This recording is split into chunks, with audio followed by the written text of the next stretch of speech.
Ya, Kejadian pasal yang ke-22 ayat yang pertama sampai dengan ayat yang ke-19. Kejadian 22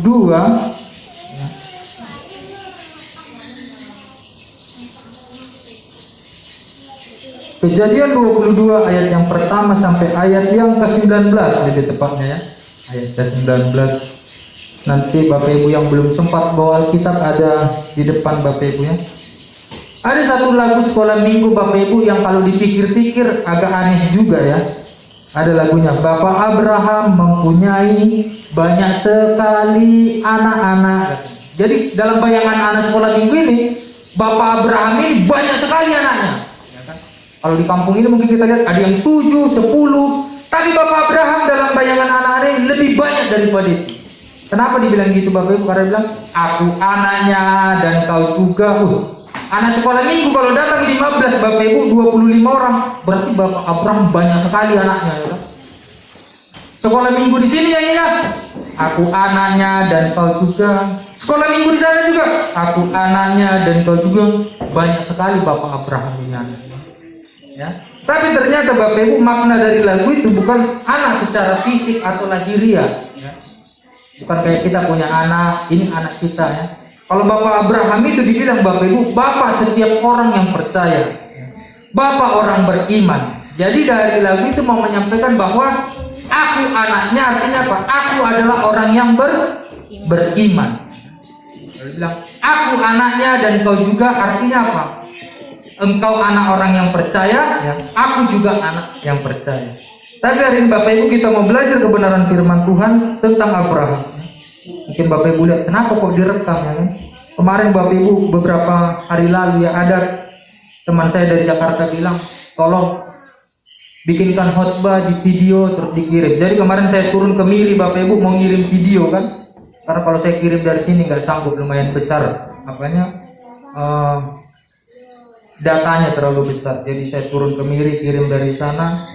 Dan saya bilang ternyata sekarang kalau mau pelayanan keluar pulau Bapak Ibu nggak perlu beli tiket pesawat ya, nggak perlu naik mobil, nggak perlu naik taksi dulu atau naik pesawat bayar ongkos lagi, cuman apa, rekam video kirim ya kan? Dan akhirnya saya menginspirasi saya Bapak Ibu, apa salahnya setiap minggu ada video rekaman khotbah, habis itu dimasukkan ke YouTube, ada yang nonton puji Tuhan gitu kan. Siapa tahu ada yang diberkati ketika lihat, oh dikuatkan ya kan. Dan saya percaya Bapak Ibu itu merupakan sebuah kemudahan yang diberikan sehingga Injil boleh tersebar semakin luas ya. Hari ini kita baca Alkitab kita Bapak Ibu dalam Kejadian 22 ayat yang pertama sampai ayat yang ke-19. Bisa deh Bu? Saya ayat yang pertama saya bacakan Bapak Ibu untuk kita semua dengan judul perikop kepercayaan Abraham diuji. Setelah semuanya itu Allah mencoba Abraham. Ia berfirman kepadanya, Abraham, lalu sahutnya, ya Tuhan, firman-Nya, ambillah anakmu yang tunggal itu yang engkau kasihi, yakni Ishak. Pergilah ke tanah Moria dan persembahkanlah dia di sana sebagai korban bakaran pada salah satu gunung yang akan kukatakan kepadamu. Ya. Jadi Bapak Ibu, beberapa kali Abraham ini dapat firman daripada Tuhan. Ya, Tuhan suruh waktu yang pertama kali bilang, keluarlah dari tanah kelahiranmu, pergilah ke tempat yang akan kutunjukkan kepadamu. Selanjutnya apa lagi? Ada lagi firman Tuhan, Abraham akan kuberikan anak kepadamu. Makanya Sarah istrinya tertawa, tertawa dia, masa Tuhan mau kasih aku anak? Maka aku ini sudah menopause, sudah berhenti haid ya. Sudah berhenti datang bulan karena umurnya sudah sangat tua. Jadi ongkok daya. Sudah tua. Tapi Tuhan apa bilang? Itu janjiku kepada kalian Abraham. Hai suami istri, ada janjiku buat kalian. Tapi selanjutnya Bapak Ibu, setelah itu Tuhan berfirman lagi buat Abraham. Bilang apa? Tuhan suruh mereka korbankan anaknya yang tunggal. Tunggal itu cuma satu-satunya Bapak Ibu. Bukan tunggul ya. Kalau tunggul kayu kan. Tunggal, anak satu-satunya. Ayat keempat, ayat ketiga. Keesokan harinya pagi-pagi bangunlah Abraham, ia memasang pelana keledainya dan memanggil 2 orang bujangnya beserta Ishak anaknya. Ia membelah juga kayu untuk korban bakaran itu. Lalu berangkatlah ia dan pergi ke tempat yang dikatakan Allah kepadanya. Ayat keempat. Ketika pada hari ketiga Abraham melayangkan pandangannya, kelihatanlah kepadanya tempat itu dari jauh. Bayangkan Bapak Ibu ya, Abraham bangun pagi-pagi Bapak Ibu untuk melakukan kebenaran firman Tuhan yang dia sudah terima. Pagi-pagi dia bangun, terus dia belah kayu Bapak Ibu. Mungkin diambilnya kampak ya kan, dia belah kayu karet itu ya kan, dia belah, terus dia bawa Bapak Ibu untuk apa? Korban bakaran yang akan dia berikan kepada Tuhan. Dan perjalanannya bukan nanggung-nanggung Bapak Ibu. Dibilang ketika pada hari ketiga. Jadi perjalanan Abraham itu cukup lama. Paling tidak 3 hari dalam perjalanannya untuk apa? Mengorbankan anaknya itu Bapak Ibu.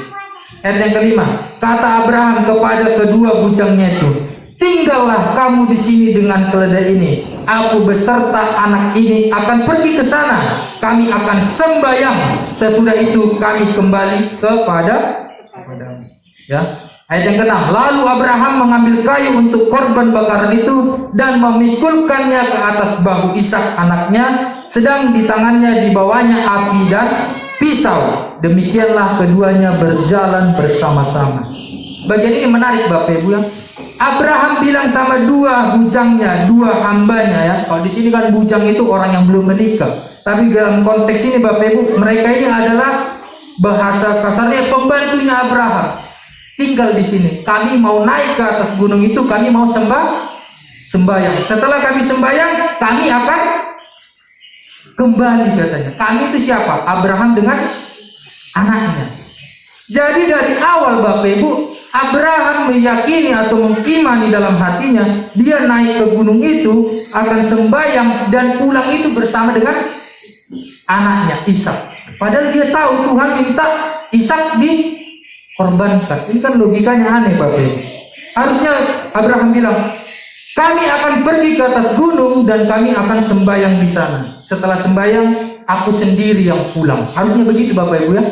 Ya kan? Karena dia tahu Ishak ini mau dikorbankan, mau dibunuh, dibakar, dipersembahkan kepada Tuhan menurut pesan yang Tuhan berikan. Tapi Abraham memiliki iman, keyakinan di dalam hatinya. Kami mau sembahyang ke sana, kami mau beribadah di atas gunung, dan setelah kami sembahyang, kami akan pulang. Aku dan anakku akan pulang. Ini Bapak Ibu kita lihat ya. Ayat yang ke-6. Lalu Abraham, sudah tadi ayat ke-7, berkatalah Ishak kepada Abraham, ayahnya. Bapak, sahut Abraham, ya anakku. Bertanyalah ia, di sini sudah ada api dan kayu, tetapi di manakah anak domba untuk korban bakaran itu? Ishak Bapak Ibu sudah mulai mempertanyakan kepada Abraham. Oh Bapak, maka Bapak bilang kita mau persembahkan korban. Maka tege apoi, tege kayu bakar. Mana dombanya? Apa yang mau dikorbankan? Ya kan? Ya. Tapi di sini Bapak Ibu, Abraham tidak berbohong kepada Ishak. Ya kan? Enggak bohong. Ya. Kita lihat di ayat ke-8. Ayat ke-8, sahut Abraham, Allah yang akan menyediakan anak domba untuk korban bakaran baginya anakku. Demikianlah keduanya berjalan bersama-sama. Menarik sekali Bapak Ibu. Abraham tahu yang diminta Tuhan itu anaknya dikorbankan. Tapi Abraham juga tahu bahwa Tuhan yang akan sediakan domba. Jadi Abraham dalam hati yang paling dalam tahu, oh aku ini mau diminta Tuhan untuk korbankan anak. Tapi dari hati yang paling dalam dia bilang, Tuhan yang akan sediakan domba.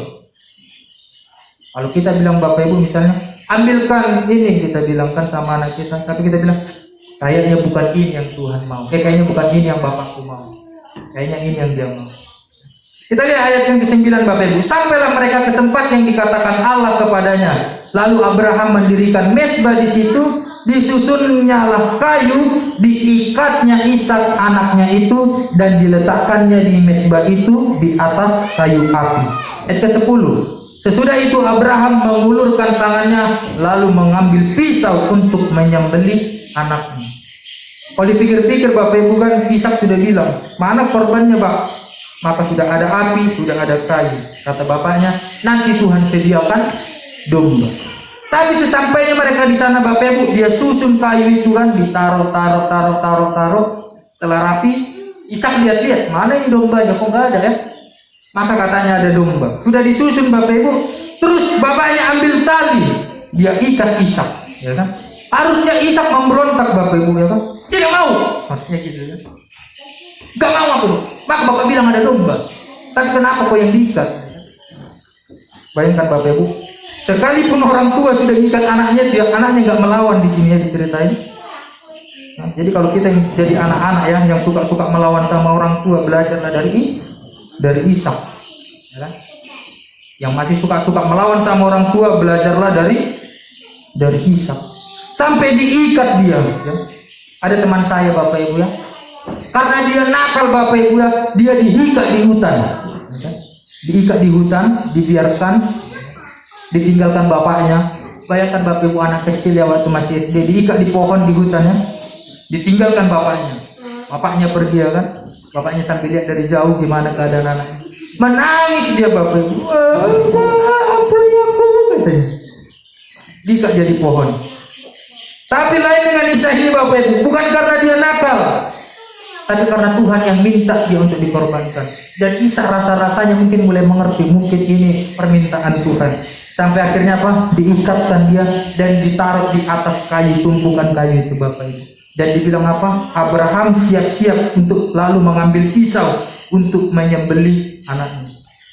Pisaunya sudah dikeluarkan Bapak Ibu, sudah siap-siap untuk menyembelih anaknya. Ya. Udah mau disembelih gitu. Kalau dipikir-pikir ini sebuah kejahatan yang luar biasa, bapak sampai mau bunuh anaknya. Jadi Abraham sambil mengeluarkan pisaunya, pasti ada rasa sedih Bapak Ibu. Punya anak satu-satunya, udah ditunggu sampai umurnya 100 tahun baru punya anak, ya kan? Saya sempat dengar kesaksian dari beberapa orang Bapak Ibu, teman saya juga ada yang sudah umur 35 tahun, 37 tahun, merindukan seorang anak, ya kan? Merindukan kehadirannya buah hati. Betapa mereka menanti-nantikan itu Bapak Ibu, ya kan? Dan saya percaya Bapak Ibu yang sudah memiliki anak tahu betapa bahagianya ketika seorang anak lahir ke dunia. Kita sayangi dia begitu luar biasa. Tapi sampai pada akhirnya Abraham harus merelakan hatinya untuk mengembalikan anaknya itu kepada Tuhan, ya. Ayat 11. Ya, kita lihat Kejadian 22 ayat 11. Tetapi berserulah malaikat Tuhan dari langit kepadanya, Abraham, Abraham, sahutnya, ya Tuhan. Lalu ia berfirman, jangan bunuh anak itu dan jangan kau apa-apakan dia, sebab telah kuketahui sekarang bahwa engkau takut akan Allah dan engkau tidak segan-segan untuk menyerahkan anakmu yang tunggal kepadaku. Jadi Tuhan ini kayak menguji-uji Bapak ya. Anda tidak nengah akanku, ya kan? Pas dilihat Abraham ini kayak memang benar-benar mau dia Bapak Ibu, sampai mau ambilkan pisau. Ini tahap terakhir Bapak Ibu sebelum dia menyembelih, ya kan? Kalau masih diikat itu masih tahap sebelum terakhir lagi. Dibilang Tuhan, jangan kau apa-apakan anakku itu. Aku tahu imanmu itu Abraham benar di hadapanku, dibilang. Lalu ayat 3 Bapak Ibu. Lalu Abraham menoleh dan melihat seekor domba jantan di belakangnya yang tanduknya tersangkut dalam belukar. Abraham mengambil domba itu lalu mengorbankannya sebagai korban bakaran pengganti anak. Waktu Tuhan bilang begitu Bapak Ibu, Abraham noleh. Wih, ada domba. Tadi tidak ada. Wih, ada domba tersangkut tanduknya. Ini Bapak Ibu sesuai dengan perkataan Abraham di awal waktu dia ngomong sama anaknya. Nanti ada domba yang disediakan Tuhan. Ada domba yang disediakan Tuhan, nak. Dan benar Bapak Ibu, waktu dia ngomong begitu, Tuhan jawab sesuai dengan iman dia. Tuhan sediakan domba. Memang pada saat itu Bapak Ibu, untuk memberikan korban bakaran kepada Tuhan itu domba, lembu, tidak bisa babi ya. Tidak boleh babi. Ada domba dan akhirnya Tuhan sediakan domba. Ayat ke-14 Bapak Ibu. Dan Abraham menamai tempat itu apa? Tuhan menyediakan. Sebab itu sampai sekarang dikatakan orang, di atas gunung Tuhan akan disediakan. Ayat yang ke-15. Untuk kedua kalinya berserulah malaikat Tuhan dari langit kepada Abraham, katanya, aku bersumpah demi diriku sendiri, demikianlah firman Tuhan, karena engkau telah berbuat demikian dan engkau tidak segan-segan untuk menyerahkan anakmu yang tunggal kepadaku, maka aku akan memberkati engkau berlimpah-limpah dan membuat keturunanmu sangat banyak seperti bintang di langit dan seperti pasir di tepi laut, dan keturunanmu itu akan menduduki kota-kota musuhnya. Ayat 18. Oleh keturunanmu lah semua bangsa di bumi akan mendapat berkat, karena engkau mendengarkan firmanku. Kemudian kembalilah Abraham kepada kedua bujangnya, dan mereka bersama-sama berangkat ke Berseba, dan Abraham tinggal di Berseba. Ingat Bapak Ibu, ada beberapa perkataan iman yang disampaikan Abraham. Yang pertama tadi, Tuhan akan sediakan domba. Lalu dia ngomong sama anaknya. Yang kedua, dia ngomong sama bujangnya, kami mau sembahyang dan kami nanti akan pulang bersama-sama. Dan itu pun terjadi Bapak Ibu. Ya, ternyata Bapak Ibu menjadi kehidupan